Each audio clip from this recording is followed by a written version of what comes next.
Waiting, but thank you for coming to the Council of the Americas on such a beautiful day when there are lots of other options, the golf course being one of them. And so we are glad that our guest is of suitable importance and stature that indeed it's tough competition, but they found themselves here, so we appreciate that. Council of the Americas, as everybody knows, or most of you I'm sure know, is an organization dedicated to the promotion of democracy and open markets and the rule of law in the Western Hemisphere. One of the things we don't do a lot of, but we are doing increasingly more of, is focus on health care and these types of issues in the Western Hemisphere because they're so important, obviously, that we know that intellectually, but sometimes we don't pay enough attention to the issues that are becoming not just relevant, they've always been relevant, but even more important in the context of changing demographics in the Western Hemisphere as populations age, as well as incomes increase, technology increases, such things. So we have an opportunity today to continue the conversations we've been having. Recently we've hosted the Health Minister of Brazil, we've hosted the new head of PAHO, Carissa Etienne, and I anticipate that we'll be doing more of this throughout the year. So those who are interested in the Western Hemisphere from a healthcare perspective and from a medical perspective, watch your emails, your inboxes, because we'll be able to continue to focus on some of these very important issues.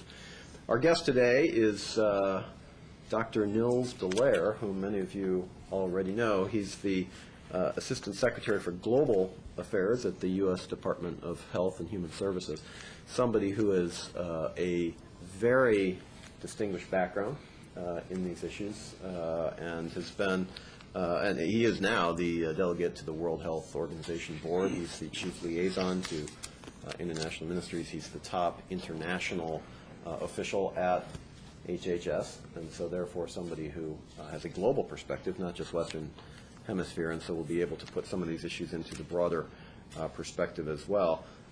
He's worked around the world, but also previous to this had positions with USAID, among others, and so as I say, it comes to this position with a very strong background. One of the things about his bio that strikes me, probably as much as it strikes anybody who reads his bio, is he is a speaker of 7 languages.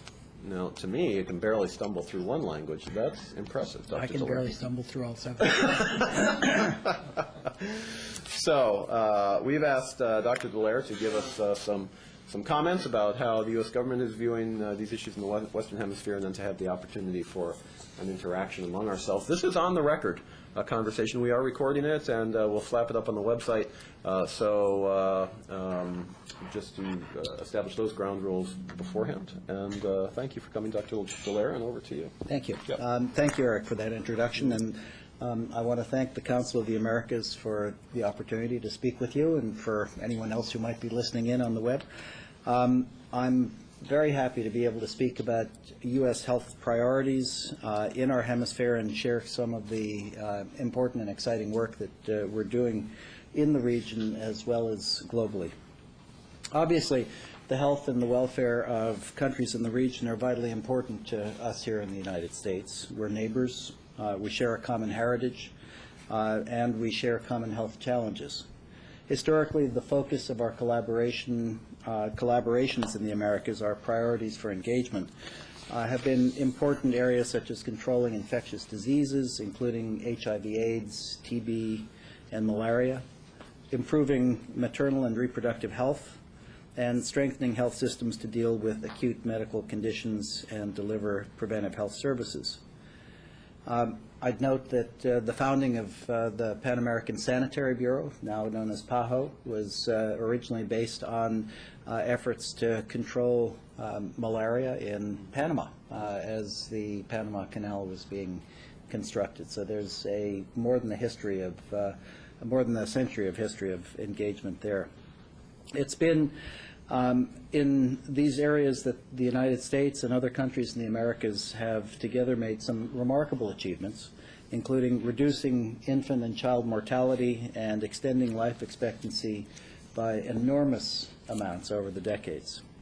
During this time period, our countries have become increasingly developed in the Americas, And our engagement, as a result, is shifting from development assistance to technical cooperation, just as I've shifted from USAID to the Department of Health and Human Services. There is a logic behind this. And we've also come to understand additional complexities of the global health landscape. In part, this relates to our greater appreciation of the profound impact of social and economic determinants on individuals and society's health and well-being, and of the need for universal health coverage so that people can access effective preventive and curative services. A second related part is the emergence of chronic non-communicable diseases, or NCDs, as a health problem in all countries, rich and poor. NCDs such as cancer, heart disease, lung disease, and diabetes now cause more deaths every year than all other causes combined. About 63% of all deaths worldwide, and in the Americas, more than 3 million persons die annually from these diseases.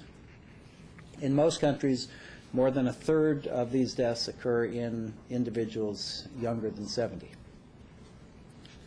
So with the recognition of the changing global health landscape, inevitably our priorities and the focus of our activities are changing. Infectious diseases and maternal and child health remain highly important, but reducing health disparities, working towards universal health coverage, and addressing non-communicable diseases are also emerging as high and growing priorities. Before I address these issues in more detail, though, I'd like to describe our strategic approach to global health at the U.S. Department of Health and Human Services. Our department is one of the largest agencies of the United States government, with over 70,000 employees and an annual budget of nearly $1 trillion. I'd note that if HHS were a nation rather than an agency, I believe under today's scenario it would rank 15th among all countries of the world in terms of annual budget, or annual GDP, I should say. So it's an important player in the world, and while our chief mission is domestic, for decades we've collaborated with other countries and international organizations to reduce the risks of disease and disability worldwide, and in doing so, protect the health of Americans, which is our fundamental mission. HHS has 11 operating divisions, including such world-renowned institutions as the U.S. Centers for Disease Control and Prevention, the CDC, the National Institutes of Health, the U.S. Food and Drug Administration, FDA, and others. HHS is frequently called upon to share our expertise worldwide through consultations, capacity building, and collaborative activities. And we work together with other U.S. Agencies, notably the Department of State and U.S. Agency for International Development, to carry out programs such as the President's Emergency Plan for AIDS Relief, PEPFAR, and the President's Malaria Initiative. The office that I head, HHS's Office of Global Affairs, is the primary point within HHS for setting global health priorities and policies, and for strengthening relationships with foreign health ministries, as well as with multilateral partners, and with civil society and the private sector on matters with global reach. We also represent the United States on the Executive Board of the World Health Organization, and jointly with the Department of State provide representation on the board of the Global Fund to fight AIDS, TB, and malaria.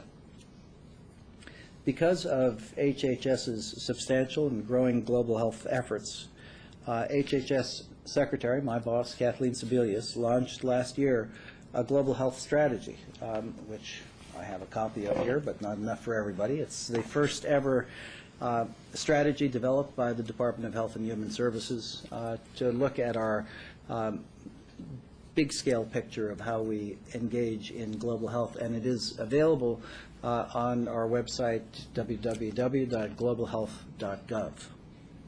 The strategy is based on 3 basic principles that contribute to achieving a healthier, safer world. implementation of evaluation of research, policies, programs, and practices that improve health services, and health equity. Emphasis on transnational health issues, determinants, and solutions. And thirdly, promotion of interdisciplinary collaboration within and beyond the health sector. The HHS Global Health Strategy is the underpinning for our activities around the world and in the hemisphere of the Americas. And in recent years, working together, the countries in the Americas have addressed major health issues. Our countries have experienced the H1N1 influenza pandemic, which originated in this hemisphere in 2009 and spread rapidly around the world. In fact, this was the first task that Secretary Sebelius had on taking the reins of the Department of Health and Human Services. She often cites that immediately after the President swore her in, she was brought to the Situation Room for a situation analysis of this rapidly spreading pandemic. And once again today we're seeing another potential influenza outbreak of concern. So this continues to happen around the world. The U.S. in that instance collaborated closely with Mexico, Canada, and other countries, and with the Pan American Health Organization as well as the World Health Organization to help bring this worldwide epidemic under control. The January 2010 earthquake in Haiti killed thousands of people, displaced thousands more, and devastated an already struggling healthcare and public health system. Since then, the United States and other countries have worked closely with the Haitian government to help rebuild the public health system and infrastructure and help control the cholera epidemic that followed the earthquake. And CDC has been particularly engaged on HHS's behalf there.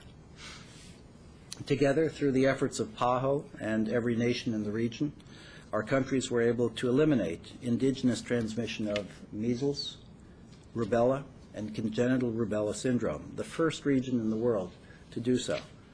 This achievement has saved the lives of numerous infants and children and strengthened the health systems now being used to develop newer vaccines which will prevent future deaths due to such issues as pneumonia, diarrheal disease, and even cervical cancer. These achievements in infectious diseases and child health have extended life expectancies and substantially improved the quality of life for people in the Americas through their own national improved health systems. Engaging with countries in this hemisphere to enhance the capacity of health systems to detect, report, and respond to such infectious disease and other acute events of international concern, as required by the legal framework of the international health regulations, which were adopted by the World Health Organization in 2005, is an important priority for the United States. These recognized regulations were developed to allow rapid identification and response to health emergencies. We're actively working with PAHO and countries in the Americas to share experiences and develop policies and practices regarding meeting the regulations' stringent requirements for identifying and reporting on events of potential public health significance. And I'd note that we ourselves adhere to these rules. We regularly report on a variety of outbreaks to WHO following the international health regulations. So this is an instance in which we are practicing what we preach. In an increasingly interconnected pharmaceutical and food environment, regulatory system strengthening is another important area of engagement for HHS. Food and drug regulatory systems play a critical role in providing access to effective, safe, and high-quality medical products and to ensuring food safety. I would also note that they play a critical role in allowing our people living in the United States and other countries under these kinds of regulatory regimes to have trust in the food and drug systems on which they rely and thereby improve their ability to be good customers. Our Food and Drug Administration is working with countries in the region to assemble a global network of regulators dedicated to building and strengthening this kind of product safety net around the world through sharing of information and resources. In addition, the FDA is supporting the work of PAHO to evaluate regulatory systems in the region. But as I said before, communities throughout the Americas are today grappling with an emerging new set of health concerns. Recognition of these concerns has shifted the paradigm in how the world views health and well-being. First, the importance of social and economic factors impacting health. Second, the role of universal health coverage as a means of ensuring health equity and providing people the tools to live a healthy life. And third, the tremendous and growing burden of preventable and manageable NCDs.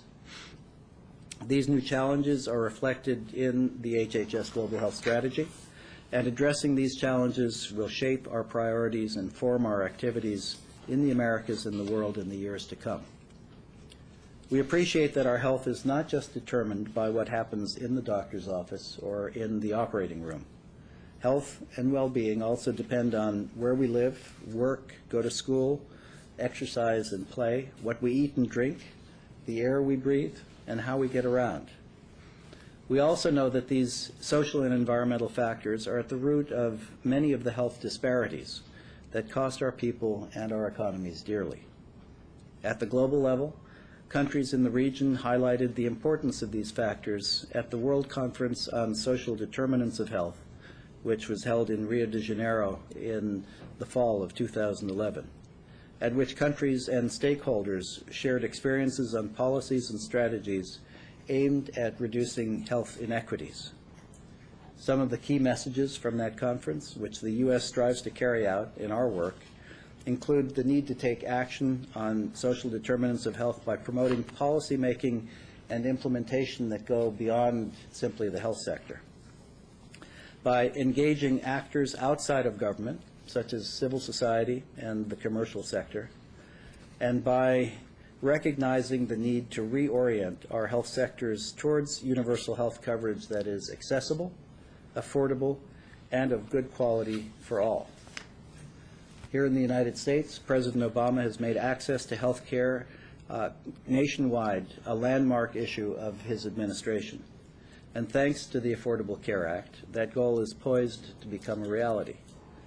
We're dramatically expanding America's access to quality coverage, putting new rules in place to ensure that people don't lose coverage when they become ill, and reforming our system to drive down the cost of care and prioritize preventive health. And again, I would note this is an instance in which we are practicing at home what we preach internationally. HHS is currently implementing provisions of the Act which expands access to key services that prevent and help people manage chronic conditions. The reduction of health disparities is at the core of the new law's approach. Other U.S. actions aligned with these goals include HHS's action plan to reduce racial and ethnic health disparities and HHS's national prevention strategy, both of which place a special emphasis on targeting social and economic factors that put people at greater risk for illness and disability.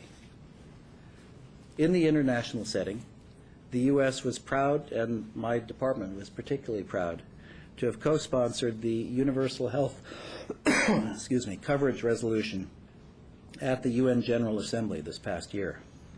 Given that universal health coverage has been at the heart of our own domestic health care reform agenda and that of other countries, we believe that it can serve as a powerful unifying element in the discussion of the post-2015 Millennium Development Goals framework. Countries in the Americas have been particularly forward-leaning in implementing health care reform and universal health coverage, and we look forward to future discussions and sharing of mutual experiences as we make progress. Now, for many countries, part of these reforms have been driven by the rising economic and social costs of non-communicable diseases. Over the past 2 years, we've seen unprecedented levels of attention focused on NCDs and their risk factors. Credit for raising the profile of NCDs can be attributed in large part to efforts of countries in the Americas region, especially the Caribbean community. The region has helped shape the international conversation about non-communicable diseases from the 2007 Declaration of Port of Spain to the resolution tabled by Trinidad and Tobago on behalf of the Caribbean community that ultimately led to the UN General Assembly high-level meeting on non-communicable diseases in September of 2011. That UN high-level meeting was a historic event on several levels. It was only the second time that the UN General Assembly has held a high-level summit on a health topic. The first was on HIV/AIDS in 2000. The recent high-level meeting called for accelerated action to combat cancers, cardiovascular disease, diabetes, and chronic lung illnesses, conditions linked together by preventable shared risk factors, namely tobacco use, harmful alcohol use, unhealthy diets, and physical inactivity. These diseases lead causes of death and disability in every region except sub-Saharan Africa, and the countries of the Americas, including the United States, are particularly affected. It's ironic that we refer to these diseases as non-communicable because we see, when we look at epidemiological charts, that they do seem to spread in an epidemic fashion. They're simply not communicable by bacteria and viruses. I would prefer to refer to them as socio-communicable diseases because they are spread by common pathways of commerce, modern technology, and communications.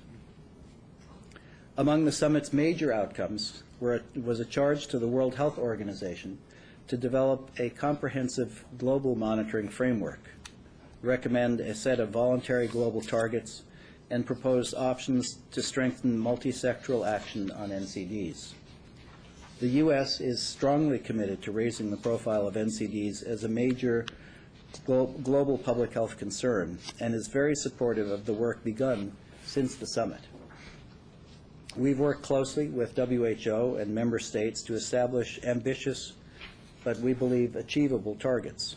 Last May, the World Health Assembly adopted the first of these global targets to reduce premature deaths from NCDs, including cancer, by 25% by 2025.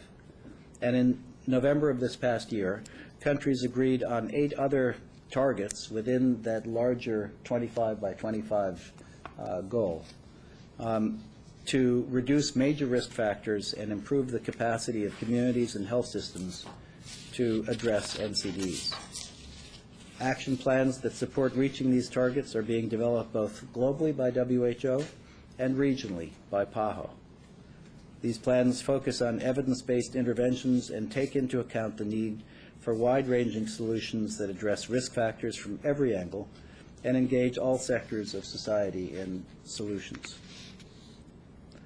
The Obama administration is deeply committed to addressing global health issues, obviously including NCDs. We engage globally to reduce the burden of NCDs through research, through public health capacity building, and through setting international norms and standards. A major aspect of this engagement involves working together with the commercial sector and civil society. For instance, in our smoking prevention efforts, HHS works internationally with multiple sectors to combat the single most preventable cause of death worldwide. HHS is partnering with the Global Smoke-Free Worksite Challenge, which was launched at the UN high-level meeting to encourage collaboration across sectors to promote smoke-free workplaces and to protect employees from secondhand smoke. As a result of these efforts, the China-U.S. Smoke-Free Workplace Initiative was launched last year by the Chinese and United States governments, civil society, and the private sector partners. To date, 50 Chinese and 16 American companies based in China have signed a commitment to adopt and enforce smoke-free worksite policies. We're now looking at other countries, particularly in our hemisphere, and would welcome opportunities to work in the Americas to collaborate on this type of smoke-free initiative. And we're proud to note that HHS itself has gone tobacco-free on all of its campuses. Again, we are trying to practice what we preach. HHS is also collaborating with PAHO, with the American Cancer Society, the network of National Cancer Institutes of Latin America, to improve cervical cancer screening, diagnosis, and treatment in high-burden countries and among underserved populations in the region. This initiative will facilitate South-to-South collaboration to build capacity, to strengthen cervical cancer programs, and to conduct operational research in order to improve the quality and reach of cervical cancer prevention and treatment services. HHS's National Institutes of Health are well known for their contributions to global research. We're partnering with the Global Alliance for Chronic Diseases, which includes 8 major international biomedical research funding agencies. The Alliance's first initiative is to address hypertension, which was the theme of this year's World Health Day just over a week ago, and a major risk factor for the America's 1.7 million deaths annually due to cardiovascular diseases. Alliance projects in the Americas are examining the cost-effectiveness of population-based strategies to reduce high blood pressure with salt substitutes, and evaluating roles community health workers can play in reducing high blood pressure. Conditions such as childhood obesity and diabetes are major public health problems in the Americas. For example, in the Caribbean and Central America, overweight and obesity among children under the age of 5 has increased by 50% since 1990. In most countries in the region, a substantial proportion of the adult population is obese. In the United States, it is more than 1/3. And I'd note that we're seeing increasingly that these rapidly rising rates of obesity are particularly prevalent in the lowest socioeconomic sectors of society. HHS is collaborating with PAHO and the countries in the Americas to promote physical activity and healthy diets as a means of addressing obesity and improving health. For example, through efforts to develop national physical activity plans and policies. One example, again here at home, is the First Lady's Let's Move campaign.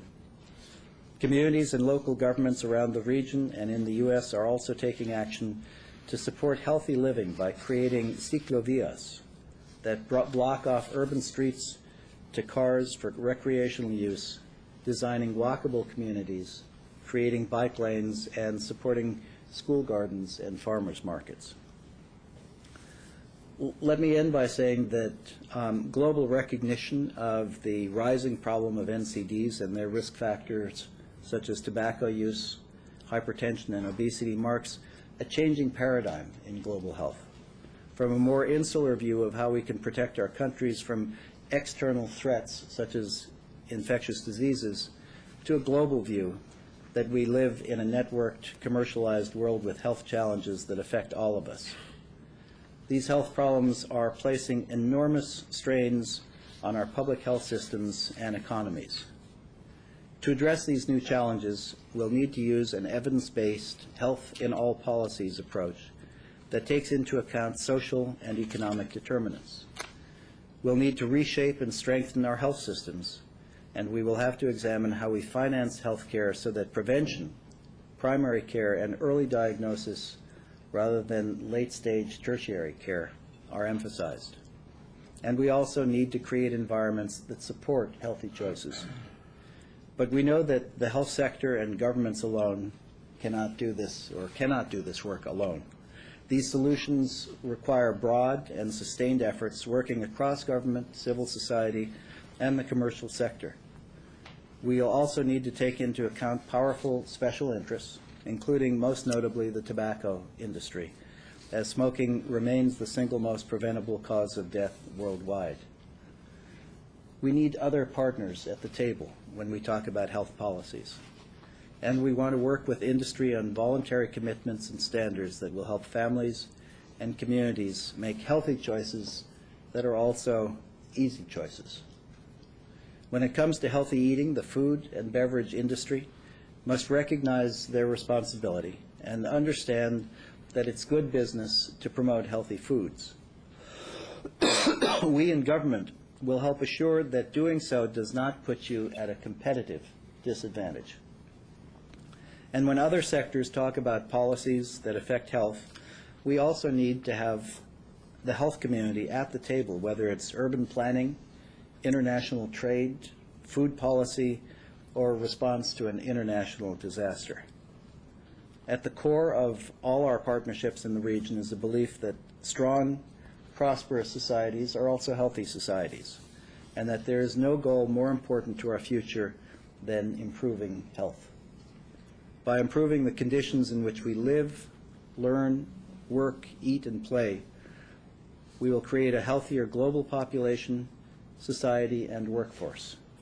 And recognizing that good health begins at home, we're committed to assuring that the Americas continues to lead the world in effective, evidence-based health policies and programs. Thank you again for the opportunity to speak here today, and I look forward to your comments and questions. Thank you very much.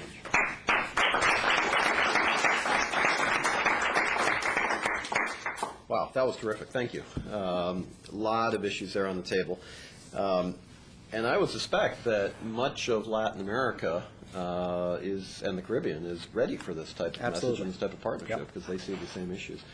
And it's a very timely message, I think, that you're bringing. Have you, in the context of the work that you or the department has done in the region, seen any particular countries that have proven to be really doing things well or doing things right or proving to be partners in a way that might be scalable to other countries as good examples that can be used for best practices? Well, let me cite two in particular. And in doing so, I will take the diplomatic liberty of saying I'm not excluding anyone else. I'm just going to give you. Yeah. So noted. That's why I asked it in the positive. Yeah, but we've certainly seen that enormous steps have been taken and are being taken in both Mexico and Brazil.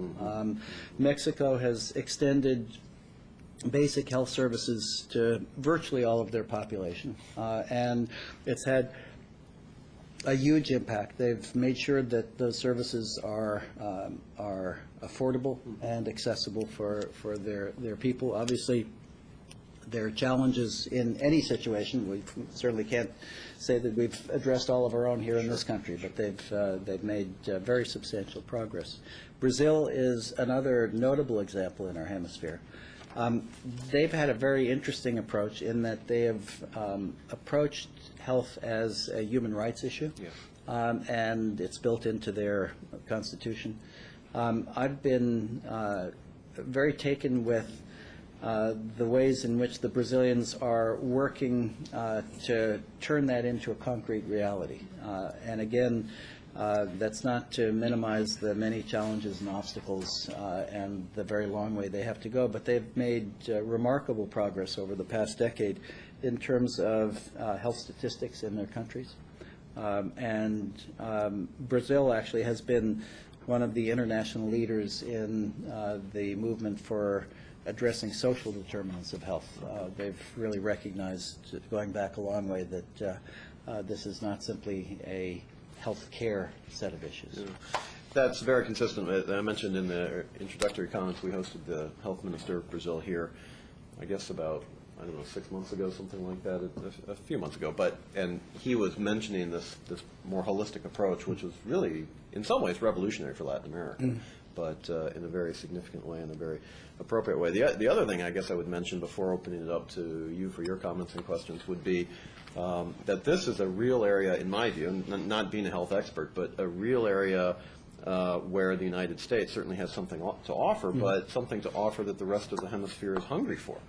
In terms of best practices, you've talked about technology, innovation, entrepreneurship in the health sector, and you look at some of the things, politics aside, each country kind of works with the United States or doesn't in their own way, but the point being that the health sector is something that everybody needs, and it's always an area of potential cooperation. And so I'm really glad that you brought that out. And I guess the question that I would have is, in the context of all the global initiatives that are ongoing in healthcare, in the context of U.S. budget realities, in the context of the fact that we don't exist in isolation, do you see U.S. activities in the hemisphere increasing along the lines that you've suggested, perhaps staying in the status quo, maybe being cut back or reprioritized, or give us a sense of where you think that might be heading. Well, let me start with responding to the first part Sure, of your sure. comment, which was a comment, not a question, That's and I'll correct. respond to your question. We're seeing very clearly around the world that when we get into bilateral conversations with countries, China is a case in point, and we engage in dialogue across a wide range of sectors, that I think I can say without exception, every instance in which I've been involved and every instance I'm familiar with, health has been the one arena in which we're working with common premises and common aims. And the concept, the term global health diplomacy has gotten some currency over the past several years. When you go back into the 1970s and the opening of China, there was ping pong diplomacy. Something that both sides could feel good about and be a way of engagement. Well, I tend to think that global health has a little more substance to it than ping pong. But in a sense, it's playing a very similar role in one of the large bilateral convocations between the Chinese government and the U.S. government a few years ago, in which Secretary Clinton, Secretary Geithner, Secretary Sebelius, and others participated in Beijing. There was endless discussion and no real resolution, just sort of debate, on occasion verging on angry debate about trade, about currency levels, about how to deal with regional issues like North Korea and the South China Sea. And there was enormous, not only civility, but warmth and relationship building in the health arena, where Secretary Sebelius and then Health Minister Chen met mind to mind on just a wide range of things, in which we have subsequently engaged very actively in CDC's work on surveillance and disease control, brought to the forefront just this past week with the H7N9, where the capacities that CDC helped to develop in China are being put to important use in tracking this new outbreak. With NIH collaborations with Chinese researchers, in which issues that are of common concern to both of our peoples are being researched, and where the Chinese are investing heavily as well as the U.S. In the issues of food and drug safety, where China recognizes that unless it can assure that its export supplies are safe, it's going to be at a commercial disadvantage, and the best way they've recognized to assure that their exports are safe, or to make sure that their internal markets are safe. So that's a case in point. And having answered your non-question, I've now forgotten what your question was. So you can ask me that again. No, just the forward look into the hemisphere in terms of activities with the budget cutbacks. Right, that's exactly. I wasn't trying to filibuster. No. One of the things that we're seeing, certainly this hemisphere is undergoing a dramatic change in terms of the kind of relationships that the U.S. has with countries in the region. And in fact, that change is going on globally in most parts of the world, from a heavily resource flow dependent assistance aid relationship to a technical cooperation relationship. We have very strong and robust working relationships with Brazil and Mexico and other countries in the region. Our foreign aid flows are virtually nil, certainly in the health arena. These are countries and economies that, for the most part, are able to finance their own programs and activities. And so the key issue is whether the U.S. will have the relatively modest investment capital needed to maintain the collaborative relationships with some of the world's leading experts that are housed in NIH and CDC and FDA and other places. We think we can maintain those, and we even have modest hopes of being able to expand them. Obviously, it's a very challenging budget time, and we've already run up against a number of international engagements of this sort, of real collaborative capacity building, relationship building, where we've had to dial back some of HHS's involvement because of the sequester and reductions in travel funds. We are doing our very best not to be penny wise and pound foolish, and to the extent that we have flexibility in terms of what Congress has allowed us, we're trying to make the very best use of our resources. This is a long game. Yeah. This is not a 2-year cycle. This is a 20 to 30-year, a generational cycle that's going on at this point in terms of our engagement with other countries. And in that longer view, I think we will see a progressive, growing engagement with the health sector and other places, and increasing integration across borders as health systems sort of get aligned on some of the things I was talking about. No, those are very good points, well made.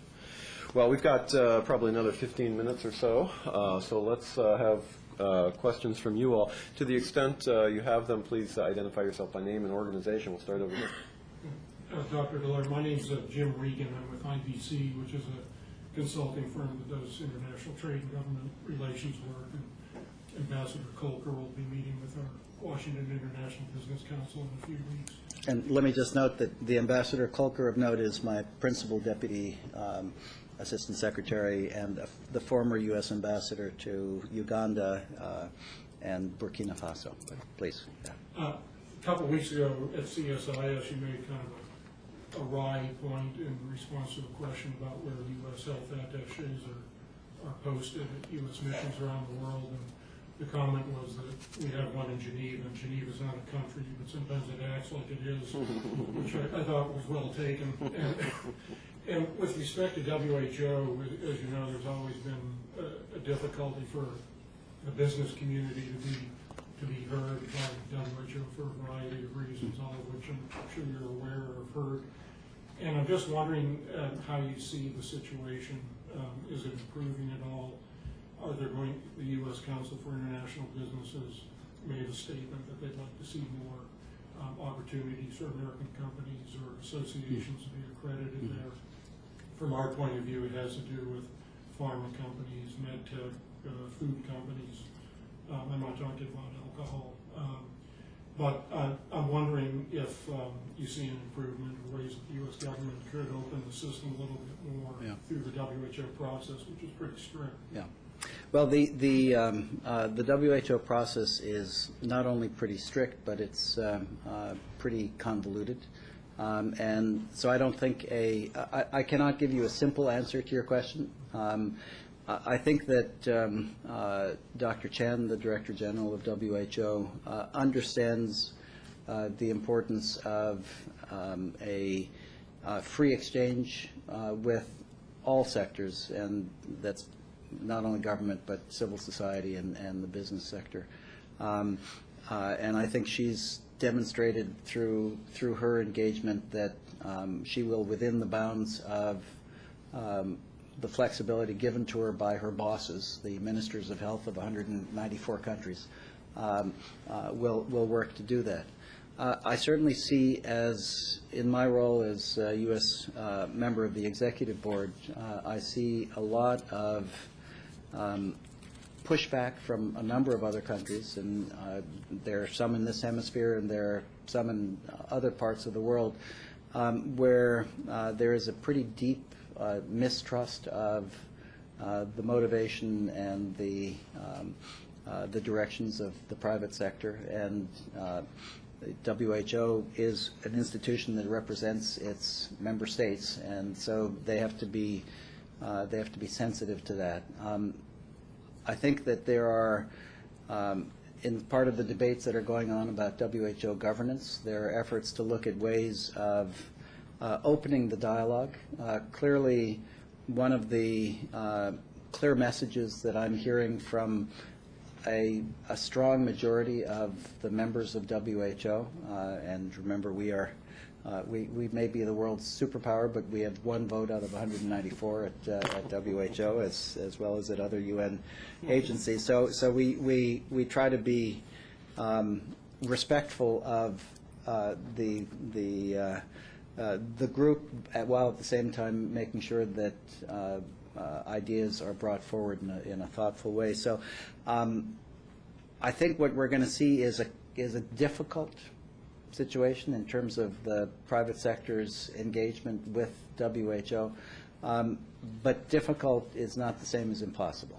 And our role as the U.S. representatives there are to, first of all, look at what we believe to be in the best interests of global public health, and to look at what role the United States can play in contributing to that.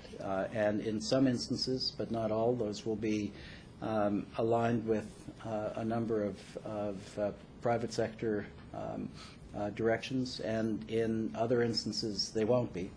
But we're very respectful of the role that the private sector has to play, and we are very deeply committed to making sure that all voices are heard in both the substantive and the political discussions that take place.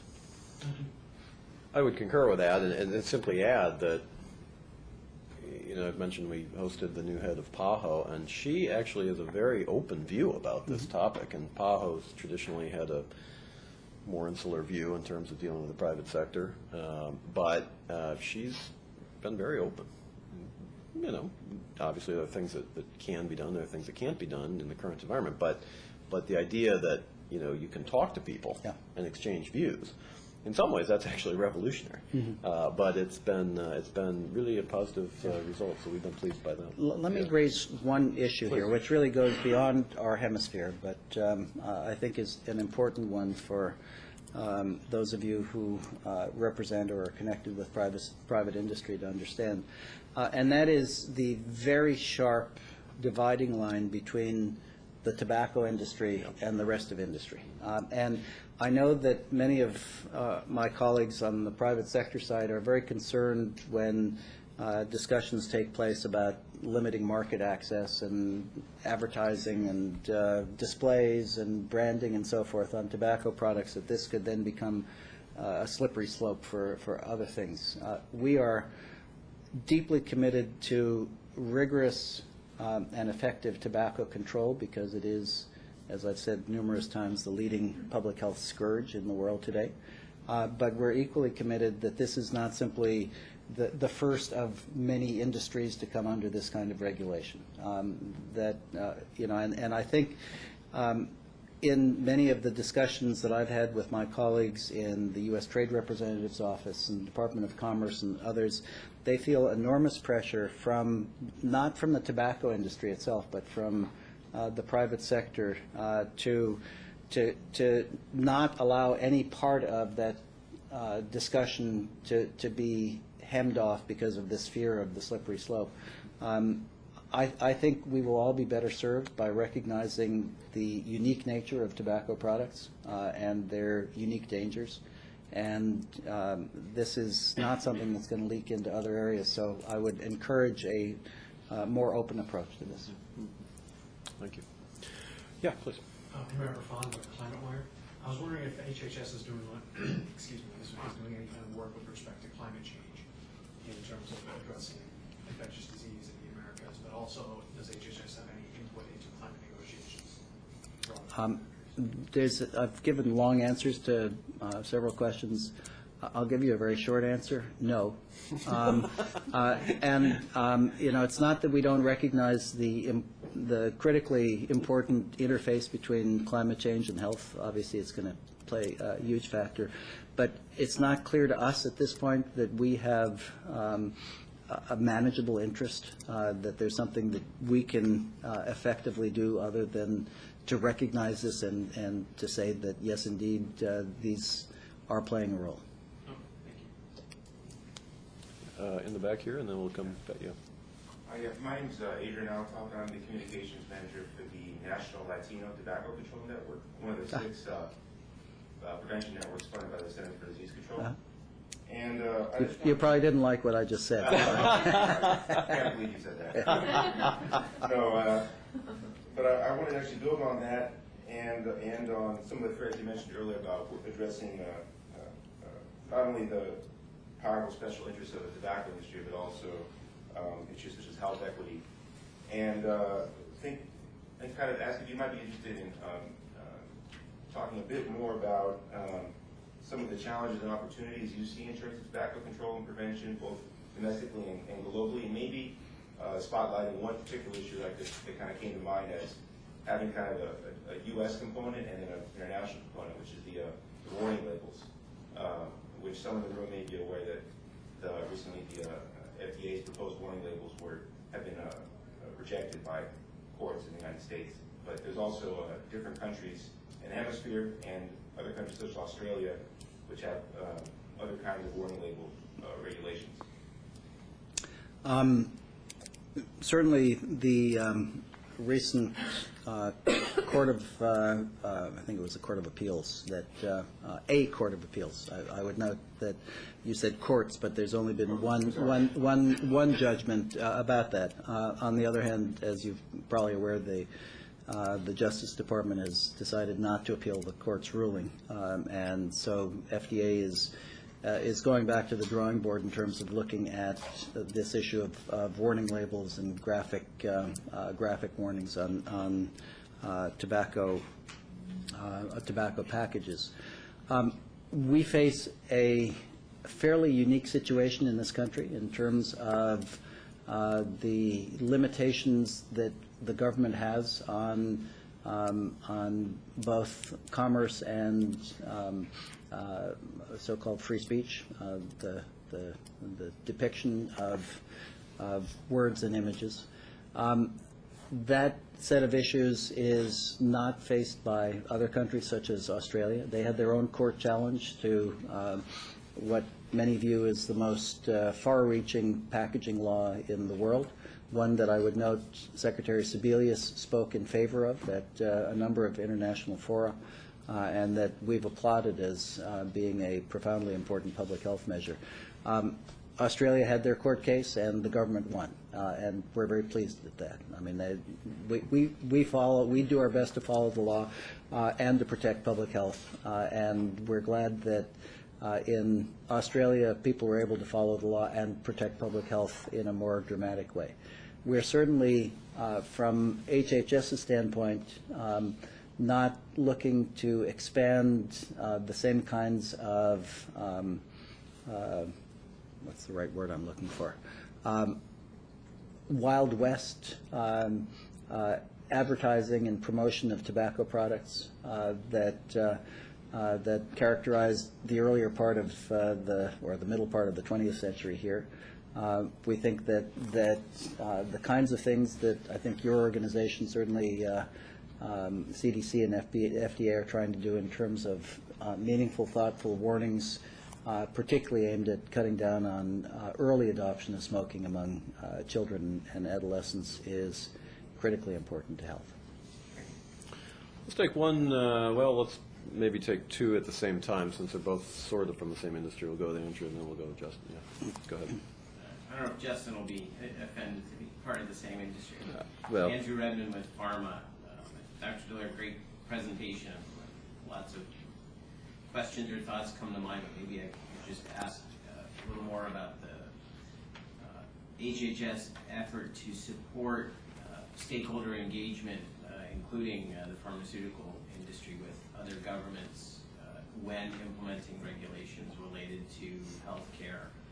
We found, though some countries are good about it, obviously this country is very good about it, several instances of late where countries have implemented regulations without really any or proper engagement with stakeholders, and in some cases those regulations may seem good on the surface but have public health implications that maybe aren't fully thought through. And of course, once a regulation is implemented or presented as law, particularly it's from the president's party, whatever country it is, it makes it a lot harder to dial it back. And I just wondered if I wish that were true here.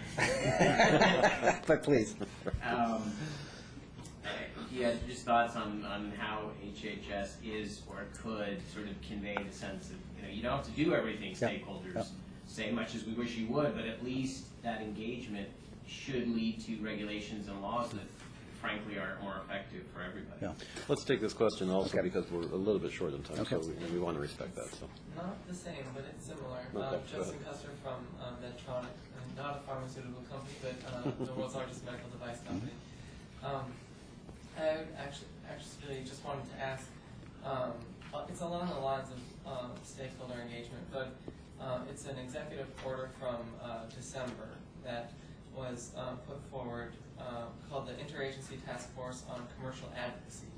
And the Department of, your department was named as one of the principal engagement agencies in that executive order. And I was just wondering, how familiar are you with this? And again, commercial advocacy abroad, so in support of U.S. industry and support. So again, it could be in front of regulators, it could be in terms of a specific commercial activity, that type of thing. Just, how active is HHS in that area at the moment? Sure. Let me start with yours because it's a quicker answer, and then I'll move on. I'm not familiar with it, and I'll look into this. I'm not sure what implications it might have for my office and for the things that we do. But this is news to me. I apologize for that, but we'll follow through. In terms of the issue of stakeholder engagement and consultation, the first thing I would say is that we try very hard to serve as models in terms of how things are done. We are very proud of the fact that we do active stakeholder consultations in all arenas, both regulatory and in terms of staking out U.S. positions in national fora, and are committed to continuing to do so. We continue, second step in that, so first we're doing. Second, we are speaking about the importance of doing that regularly at WHO and in other arenas. I find it interesting that there are some organizations that feel that they ought to have full liberty to speak, but do not think that others should. I believe that people are able to determine for themselves, based on thoughtful discussion and argument and counterpoint, where they ought to go. So we're actively encouraging in international fora. I think where things start to get a little dicier from our standpoint is when we get to the point of trying to apply pressure to other countries to modify their practices. Now, we do in fact do that. My department does not. That's part of that's sort of a different part of the U.S. government, and there are in some instances obligations of countries to listen to stakeholders and to consult with them that they sometimes are not following through on. But that's one where I don't feel that we are in a position to dictate, but rather to urge and promote. Well, I think on that note, that's a good place to end. Urging and promoting. Urging and promoting, Yeah. That's exactly right. But these issues are only going to increase in importance and value and interest. So thank you for that, and I hope you'll come back. Thank you. We would love to continue this dialogue, and as I mentioned, counsel from the perspective of the healthcare sector and the importance of the issues to the well-being and development of the region is becoming increasingly important to us as an institution. Mm-hmm. So we take these issues seriously. Well, if I could please ask you one more time to join me in thanking Dr. Daulaire for his terrific work.